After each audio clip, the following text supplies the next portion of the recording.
In this video, you're going to figure out what Monty, Val, and I think are the best accessories for the iPhone 12, which include cases, screen protectors, camera lens protectors, cables, power banks, Qi chargers, normal chargers, and touchscreen compatible gloves. We've dropped over $2,000 on all these accessories we're going to show you in this video, so... Damn. Unsponsored content! Real usage.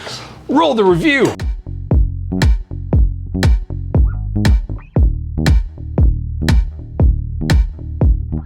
Now, I've spent most of my 30s actually reviewing cases for the iPhone, and here's my general rule of thumb. The more layers you have, the more protection it's going to offer your iPhone. The most protective cases are going to be the ones that are made from a combination of polycarbonate, TPU, and TPE. So out of this group of cases, well, that basically eliminates like 80% of them.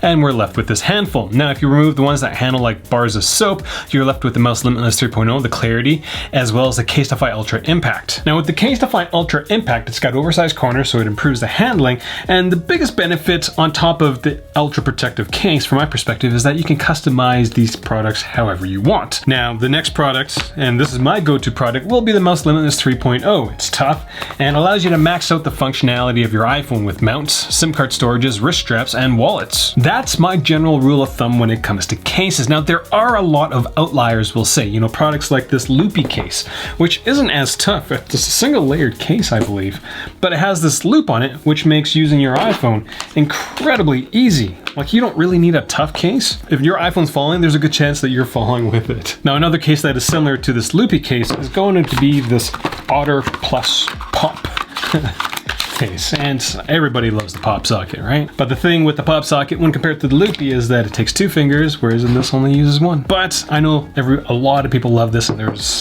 you can change out the design of the pop socket and everything. So it's, you know, again, you can add a bit of flair to your iPhone. Now, if you're looking for a slimmer case, you don't need something as bulky as something from Casetify as well as the mouse cases, definitely check out the Codby Sheath. This product is thin and incredibly grippy, but not so grippy that you're gonna be pulling out the pockets out of your pockets. Another case to consider will be the Apple silicone case. I know it seems odd to recommend an Apple product, but honestly, it's thin, it handles very well, but the silicone on this product isn't as aggressive as some of the other products that you'd find that are silicone thin cases. So I'm still waiting for a few more cases to show up on my doorstep. I really want to use that Catalyst vibe, so whenever I get that product and I've used it, well, I'll make the top 10 video, which I will link right here. All right, let's talk about face glass. There were iPhones in those cases.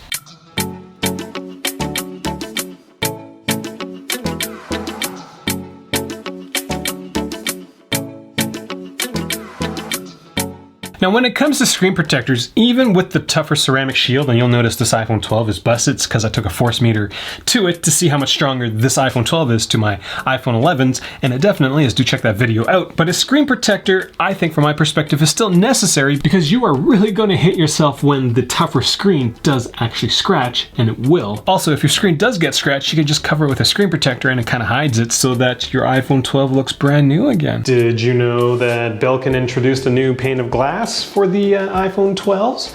I sent Val to the mall yesterday, to the Apple store, and she found this. This is the iPhone SE one that I tested a few weeks ago, and it's Corning 2 glass, the Belkin Invisible Glass. This is the stuff that Apple puts on your iPhone for you. The new stuff is just Ultra Glass, but the biggest difference is that it's ultra rough German engineered glass. And that's important because if it's from Germany, there's a good chance that it's shot glass, and if it's shot glass, not shot glass, it's SCHOTT. If it's that glass, that means it's supposedly really, really strong. Now, I'll be honest with you, this is the last Invisiglass Ultra that I bought about 2 months ago, and that thing broke so easily when compared to about 8 different other screen protectors for the iPhone SE. And so I basically did the same thing, and it's much tougher. This product broke at 100 newtons. This thing broke at about 310. So this new glass is pretty tough. Now at 300-ish range, that's almost as good as the glass in the last iPhone 11 case that I reviewed.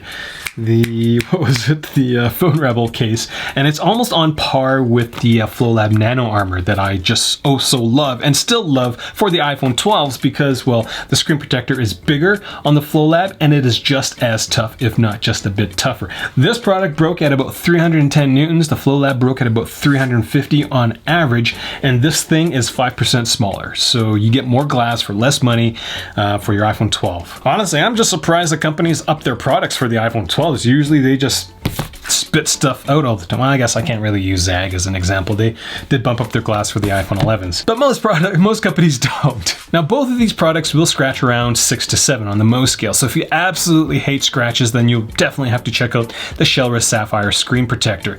This screen protector is made from genuine sapphire crystal, so the things that are going to maul normal glass is going to do absolutely nothing to the Shellrest product. Like, the scratch resistance on this product is absolutely unreal. But the price for the Shellrest screen protector is also unreal. It is a premium product, and I'm guessing it's that expensive because it takes 2 weeks to grow one of the screen protectors. Now, if you're super concerned about breaking the tougher ceramic shield screen on the iPhone 12, do check out the Rhinoshield 3D Impact Screen Protector. It's a plastic screen protector that can absorb a ton of hits while protecting your screen, but like most plastic screen protectors, it's going to scratch way easier than glass, so you know, there's a trade-off. So if this video has been helpful to you, please get your stuff through the links in the description section below. This is not a sponsored channel. This is not a sponsored video. Monty's so sick and tired of these iPhone 12 accessories that he's not even really paying attention anymore. So help us out by getting your stuff through my links. All right, let's talk about protection for the tiny camera lenses on the back of your phone.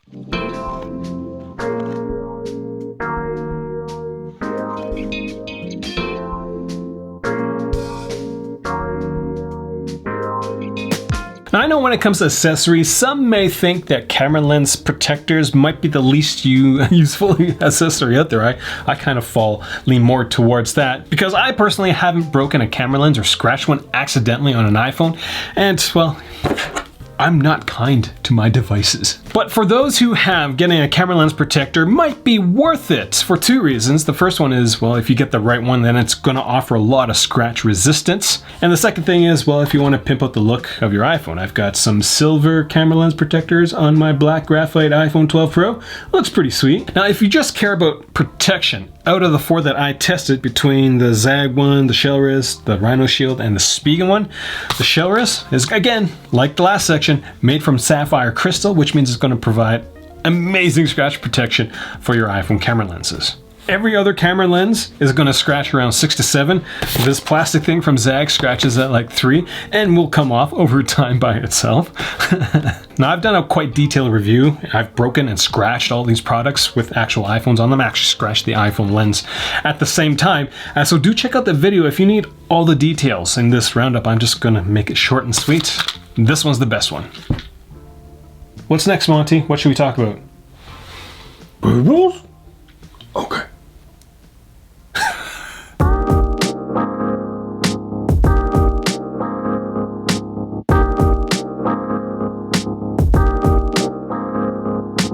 Alright, so what's going to be the best cable to charge your iPhone 12 with? We did a big deep dive on cables a couple weeks ago. By zooming in on the quality, the Lightning Head's doing a 25,000 bend test on the cables, a charge test before and after the bends, as well as a teardown. And the cables that came out on top was the ESR nylon braided cable and the 2-meter Apple cable. Now, here's an interesting tidbit. The cable that comes with your iPhone 12, the 1-meter one, is not the same as the 2-meter one. Well, evidently, the 2-meter one is a meter longer, but the build quality is so much better in the 2-meter one over the 1-meter one that comes in your iPhone box. Now, this ESR cable had higher than average build quality and was one of the fastest cables in terms of our charge test. The Apple 2-meter cable had the highest build quality, and unlike other rubber-coated cables, didn't come apart as much during our bend tests. Now, other cables included the Amazon basic ones, the Anker power lines, as well as the Choey Tech. Now, again, do check out that full review video. I'm just telling you the best ones right now. There may be some cables that may fit you specifically more, but do check that video out if you want to know all the deets. So for this first cable testing video, we focused on cables that you can get really easily, from Amazon. So the next cable testing video we're going to do is going to be focused on premium products, the ones from like Nomad and stuff. So whatever brands you guys think I should test in that video, leave it in the comments section below. All right, what's next, Monty? Let's talk about things you can plug your cables into, like power banks.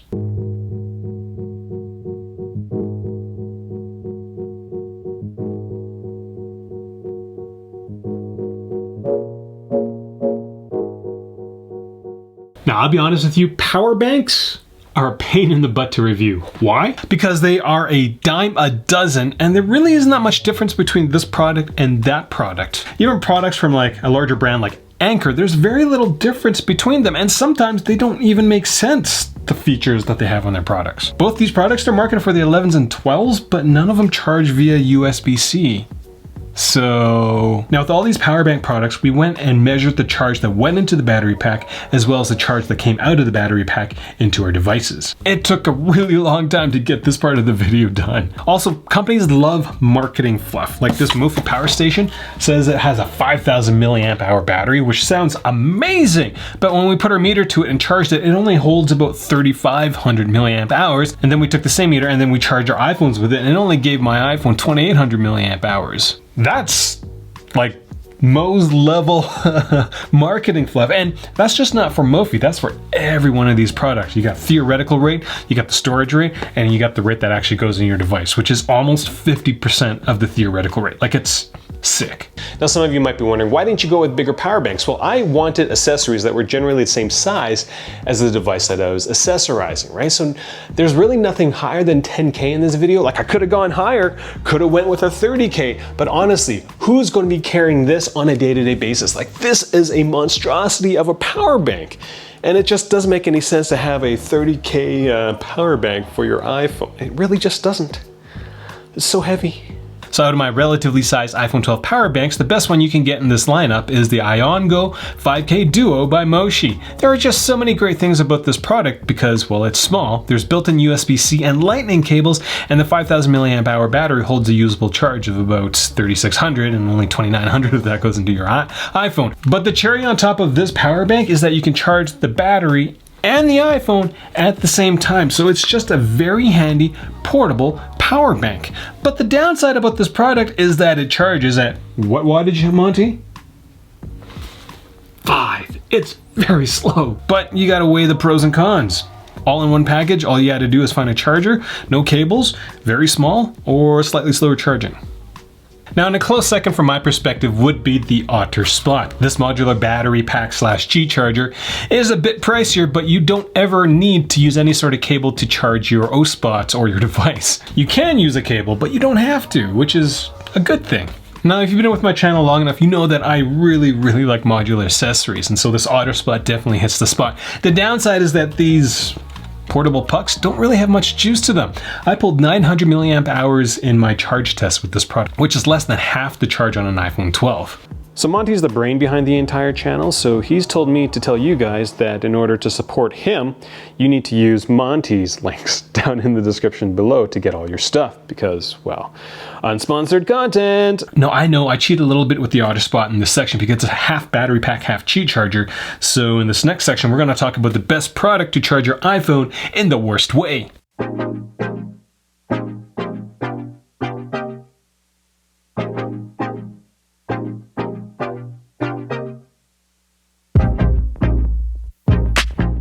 Okay, it's not the worst, not with Apple's new MagSafe charger. Now, Apple's foray into wireless charging is actually pretty good, but it does come at a cost from my perspective anyways. Now, to figure out which Qi chargers work best, we perform both charge and heat tests across Qi chargers of different wattages. When it comes to normal Qi chargers, the fastest charger was this Anker Powerwave 2. It's a 15-watt charger that has a stand built into it, and to charge 10% on my iPhone 12, it took about 30 minutes. Not that fast, but better than all the other ones, except for this one. Now, the Powerwave 2, despite having a higher wattage than other chargers, didn't run the hottest, which was kind of surprising. Unlike the Powerwave 1, there's no fan in this product, so generally it runs pretty quiet. Now, when it comes to Qi chargers, I haven't actually found one that is completely silent. Every single charger that I have in my collection makes a funny noise. It's like a little bird that's chirping when the Qi charger's going on the iPhone. I don't know if you can hear it. It's very faint. It sounds like birds chirping, and that's, I'm guessing, the magnetic induction that's going on. Hold on, I lied. I forgot to check the MagSafe charger. This thing, when it's going, dead quiet. Oh, that's so nice. Now, as a side note, this Anker product beat out the chargers that Apple used to sell in their stores before Apple released the MagSafe and gave Mophie and Belkin the Apple finger. Now, the best wireless charger is going to be the MagSafe charger, hands down. It did our 10% charge test in about 14 minutes, which is twice as fast as the Anker product and 3 times as fast as the other chargers in this section. If you want the specifics, do check out the speed comparison video that we did. But there's a catch. There's actually 2 catches, because you have to buy this charge pad by itself, and then you have to go buy the 20-watt chargers by itself. Now, if you're thinking maybe I can just buy this and then plug it into something else with the same wattage, no. We did a test with a 97-watt charger with a 15-watt charger, and the charge rates were all slower than the 20-watt charger, which makes sense for the 15, but not the 87-watt charger. Sorry, not 97, 87-watt charger. So you're kind of stuck having to buy a 20-watt brick from Apple and this MagSafe for like 60 bucks. This Anker product is only 40. But wireless charging, from my perspective, super slow, kind of blows. The best way to charge your device, using a wired connection. So let's talk about chargers next.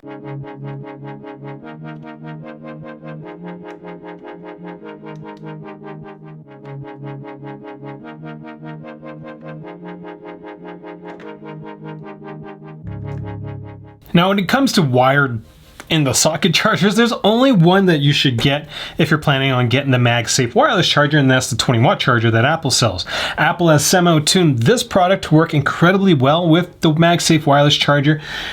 I don't know why. It seems like a dick move to do, because it doesn't work well with any other charger. Now, if wireless charging isn't your thing because you're more interested in the best way to charge your iPhone instead of the fanciest way to charge your iPhone, then out of all these products, which include a SCSI charger, a Ugreen, Spigen, Steady Boost thing, a RAV Power 30-watt charger, Anker, another, well, you saw that, that's the Apple Watch one, and a Amazon Basics one, the best one is going to be the Anker PowerPort Atom Slim 3. That's such a mouthful, but I like this product because it's powerful, 30 watts, and it's tiny. That's actually the conclusion that Monty came to after doing a ton of speed and heat tests with these 8 different chargers. I will admit that the PowerPort Atom Slim 3 isn't the fastest charger in this list, as it was beat out by the Amazon Basics 30-watt charger by about 6 seconds, so not a lot of time, but I prefer this form factor over this chunky brick. When it comes to accessories, I think about, if I was to take this on the go, and this is much friendlier to my pockets. It won't make me seem like I'm thinking about something else. If you were to pair your Iongo 5K by Moshi with this Atom Slim 3, you've basically got all your on-the-go iPhone 12 power needs in a very compact package. If you were to do something equivalent with other products in this video, well, it just look ugly and junky. Now, a couple neat things to note: the Apple chargers ran the hottest in this group. My mentality when it comes to heat and electronics is that heat is bad, so it was odd to see Apple's chargers be 1 to 2 degrees higher than everybody else. Now, another odd thing was that higher wattage products like this RAV Power product didn't necessarily mean it charged the iPhone 12 faster. This RAV Power PD Pioneer is a 30-watt charger, and it was the slowest out of the 8. Even the old Apple Watch 18-watt charger beat out this RAV Power charger. Oopsies. That's where it belongs anyways. So, Monty, we've covered protection for the body of the iPhone, protection for the face of the iPhone, protection for the camera lenses, a bunch of ways to charge it. What's last? Oh, using the iPhone when it's cold outside.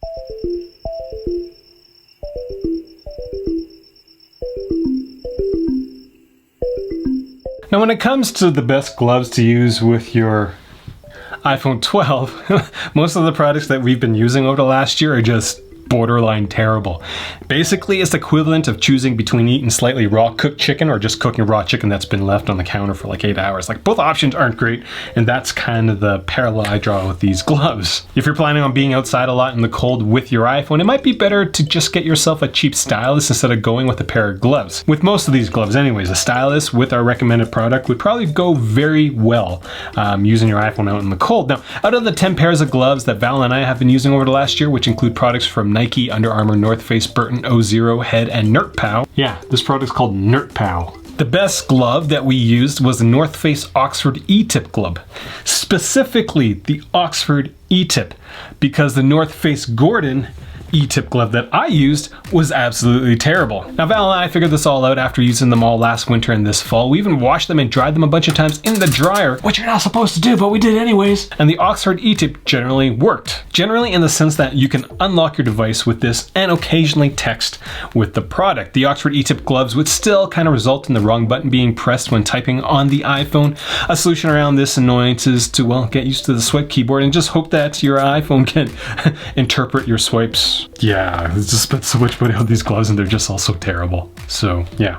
Anyways, it benefits you guys and it benefits my credit card company. All right, that's all I got for this video. Again, if you found it useful or found it helpful, get your stuff through my Amazon links. I spent a pile of money on accessories for this video, so, you know, help me out by keeping this channel unsponsored. I do not do sponsored posts because we don't need any more reviews that are sponsored by the companies that are paying those influencers to review those products. That's not a review.